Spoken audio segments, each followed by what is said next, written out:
చాలా మంది అడుగుతా ఉన్న ప్రశ్న ఏంటంటే, ఇప్పుడు జెన్‌కోలో జాబ్స్ ఉంటాయి.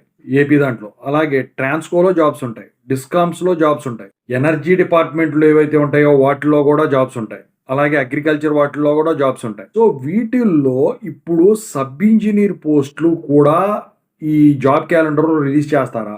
ఒకవేళ సబ్ ఇంజినీర్‌ల పోస్టులు గనక రిలీజ్ చేస్తే ఏ డిపార్ట్‌మెంట్ వాళ్ళని పిలిచేదానికి ఉంటుంది ఈ నోటిఫికేషన్‌లో అని జెప్పేసి అడుగుతా ఉన్నారండి. దాని గురించి ఇప్పుడు మాట్లాడుకుందాం. తెలుగు ఇంజినీరింగ్ అగ్రిగేషన్ టెలిగ్రామ్ ఛానెల్‌లో జాయిన్ అవ్వండి. మీకేమైనా నాతో మాట్లాడాలంటే కాల్ మీ ఫర్దర్ కాల్ చేయండి. ఇక టాపిక్‌లో వెళితే ఏంటంటే, ముందుగా మాట్లాడుకుంటే ఎలక్ట్రిసిటీ డిపార్ట్మెంట్‌లో జెన్‌కో గానివ్వండి, ట్రాన్స్‌కో గానివ్వండి, డిస్కామ్ గానివ్వండి, వీటిల్లో చాలా వేకెన్సీలున్నాయి.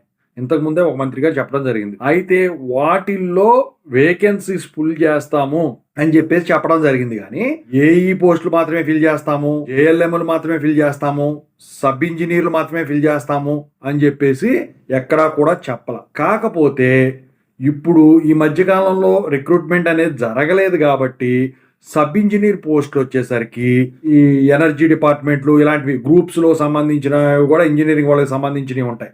సో, వాటిల్లో ఈ రిక్రూట్మెంట్ అనేది ఉంటుందన్నమాట. అయితే సబ్ ఇంజినీర్‌కి సంబంధించిన పోస్టులు జాబ్ క్యాలెండర్‌లో ఉంటాయంటే ఖచ్చితంగా అయితే ఉంటాయి. నేను జెన్‌కో అని చెప్పను, ట్రాన్స్‌కో అని చెప్పను. కాకపోతే ఔట్ ఆఫ్ దాంట్లో ఎక్కువుంటాయి. ఈ జెన్‌కో, ట్రాన్స్‌కో, డిస్కామ్‌లు కాకుండా మిగతా వాటిల్లో ఉండేదానికి ఉంటుందన్నమాట. అవి కూడా కొంచెం తక్కువ పోస్టులే ఉంటాయి.